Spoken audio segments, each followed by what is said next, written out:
Assalamualaikum warahmatullahi wabarakatuh. Jumpa kembali dengan Pak Aziz Effendi. Kali ini kita akan belajar membahas prediksi soal ujian sekolah matematika SMP. Mengingatkan untuk adik-adik yang baru bergabung di channel ini, silahkan diklik tombol subscribe warna merah kemudian dinyalakan loncengnya agar kalian tidak ketinggalan video-video terbaru selanjutnya. Langsung saja kita ke soal.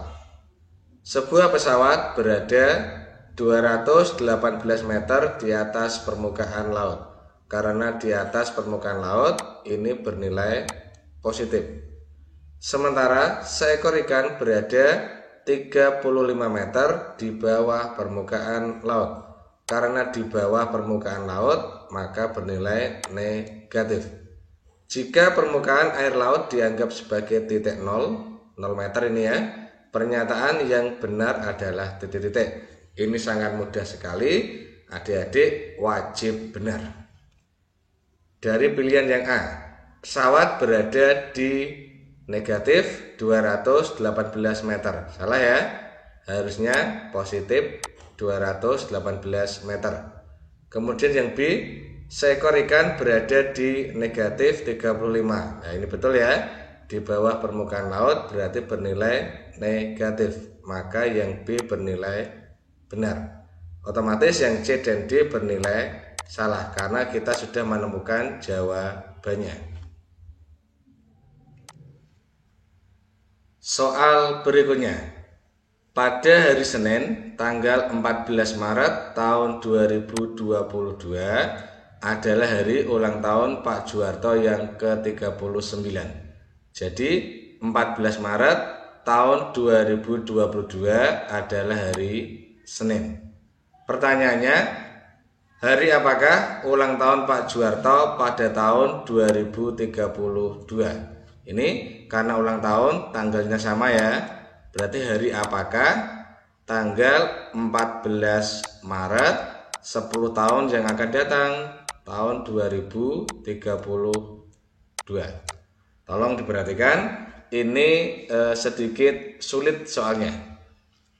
Kita lihat 1 tahun adalah 365 hari. Ini untuk tahun yang tidak kabisat. Sedangkan untuk yang kabisat 1 tahun adalah 366 hari. Tekniknya seperti ini ya. Kita bagi dengan 7. Ini kelipatan 7 karena pertanyaannya adalah hari. Jika tahun itu bukan tahun kabisat, ini jika dibagi 7 maka lebih 1 ya, kita bagi 7. Kemudian jika tahun kabisat, karena jumlah harinya ini lebih dari 1 hari ya, untuk Februari 29 hari, maka ketika kita bagi 7 maka ini lebih 2, sisanya adalah 2. Saya ulangi, untuk tahun yang tidak kabisat, jika dibagi 7 maka sisanya adalah 1, berarti plus 1. Kemudian untuk tahun yang kabisat, jika kita bagi 7 maka sisanya adalah 2. Sekarang kita lihat, rentang waktunya adalah 10 tahun ya. Dari 2022 ke tahun 2032 adalah 10 tahun. Berarti sisanya ya tinggal 10 kita hitung dikali 1 sama dengan 10 hari. Kita anggap 1 dulu semua. Kemudian ditambah yang kabisat. Ini yang kabisat sisanya 2 ya. Berarti ditambah berapa tahun kabisat yang ada di sana. Kita lihat dari 2022 ke 2032. Ingat, tahun kabisat adalah tahun yang bisa dibagi 4. Jadi di sini 2024, kemudian 2028 dan 2032 karena Februari masih ikut ya. Di sini ulang tahunnya adalah Maret. Ada 3 tahun kabisat.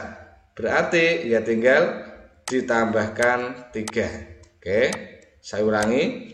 Dalam rentang 7 tahun ini berarti ada 7 tahun biasa ya dan 3 tahun kabisat.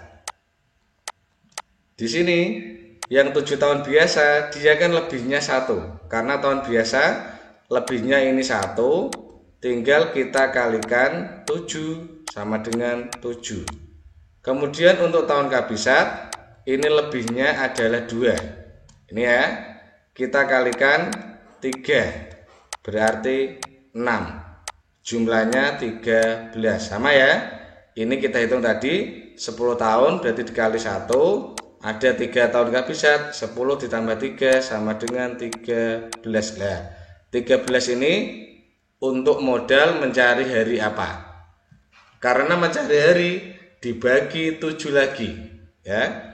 13 dibagi 7 itu dapat 1, sisanya 6. Ini kita lihat sisanya adalah 6 hari. Kita hitung dari hari Senin ditambah 6 hari.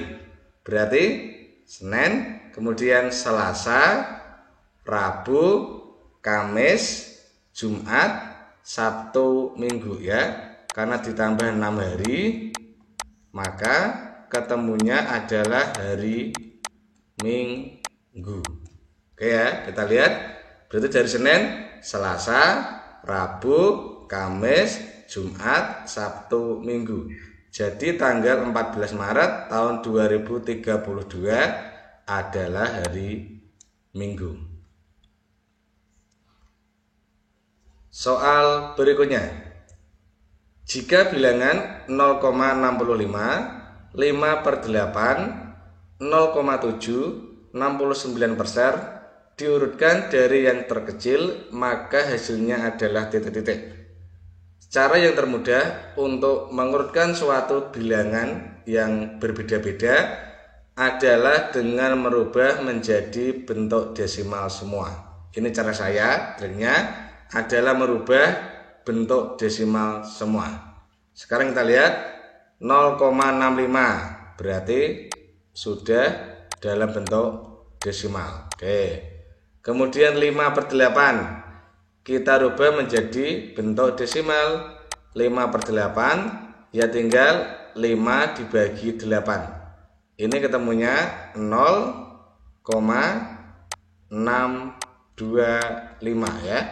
Silakan adik-adik cara merubahnya seperti ini. 5 dibagi 8 berarti 0, kemudian ditambahkan 0, 50 dibagi 8 dapat 6, dikalikan 48 berarti sisanya 2, kurangin ya, tambahkan 0 lagi, 20 dibagi 8 2 dikali 8 16, dikurangi lagi 20 dikurangi 16 berarti 4, tambahkan 0, 40 dibagi 8 ketemu 5 ya.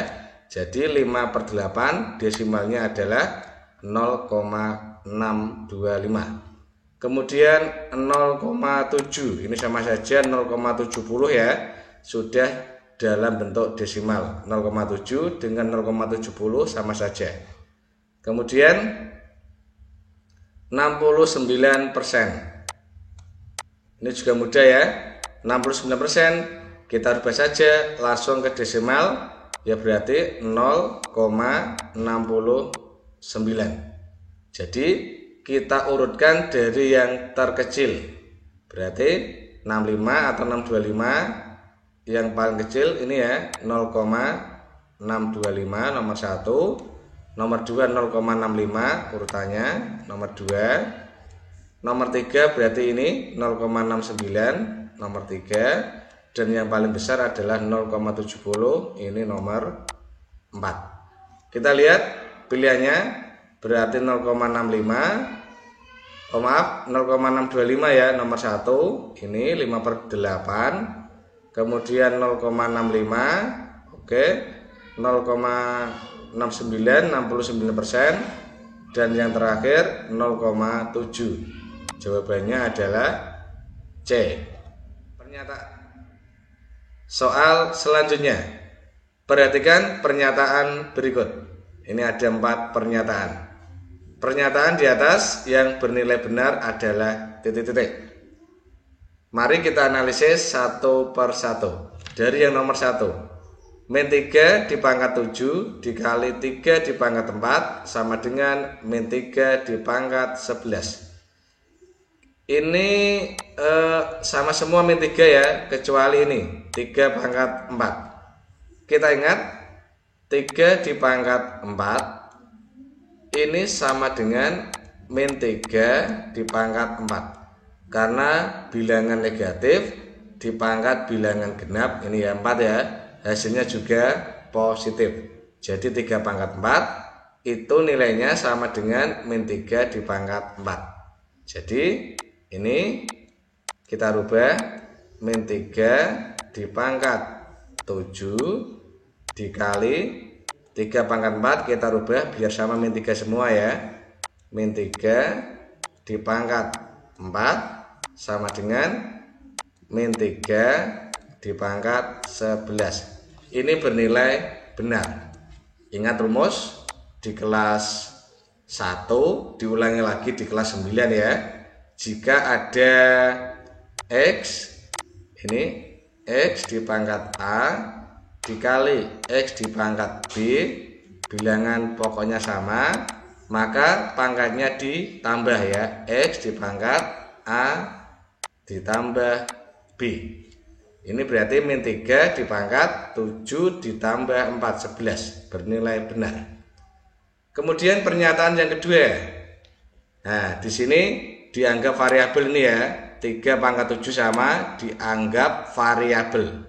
Jadi 5 dikali 3 pangkat 7 ditambah 4 dikali 3 dipangkat 7, ini bisa kita rubah dengan, karena ini variabel dianggap sama, ya tinggal 5 ditambah 4, 9 dikali 3 dipangkat 7. Oke, sekarang kita rubah 9 menjadi 3.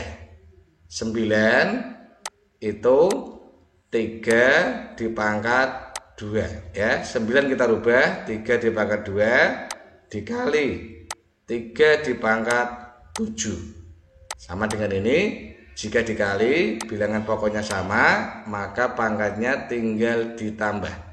2 ditambah 7 berarti 9. Jadi ini 3 dipangkat 9, bernilai benar. Kemudian pernyataan yang ketiga, sama semua ya, 3 pangkat 5 ditambah 3 pangkat 5 ditambah 3 pangkat 5. Ini juga dianggap variabel. 3 pangkat 5-nya jumlahnya berapa? Ada 3 ya. Ini 1, 2, 3. Ya 3 dikali 3 pangkat 5. Ingat 3 itu artinya 3 pangkat 1, sama ya. Sama, bilangan pokoknya 3, ya tinggal ditambah pangkatnya. 3 dipangkat 1 ditambah 5, 6. Berarti juga bernilai benar. Sekarang yang keempat. Kita taruh di sini ya, biar tidak semrawut ke yang keempat. 15 dipangkat 7 dibagi 5 dipangkat 7. Ini pangkatnya sama. Kalau pangkatnya sama, berarti tinggal 15 dibagi 5. Oke ya, saya tulis di sini 15 dipangkat 7 dibagi 5 dipangkat 7. Karena pangkatnya sama, ya tinggal 15 dibagi 5. 3 pangkatnya tetap 7. Kemudian dikali 3 dipangkat 3. Nah ini sama dengan yang pernyataan yang pertama. Bilangan pokoknya sudah sama, maka pangkatnya tinggal ditambah. Berarti 3 dipangkat 7 ditambah 3, 10. yang keempat juga bernilai benar. Jadi jawabannya adalah A, semuanya benar.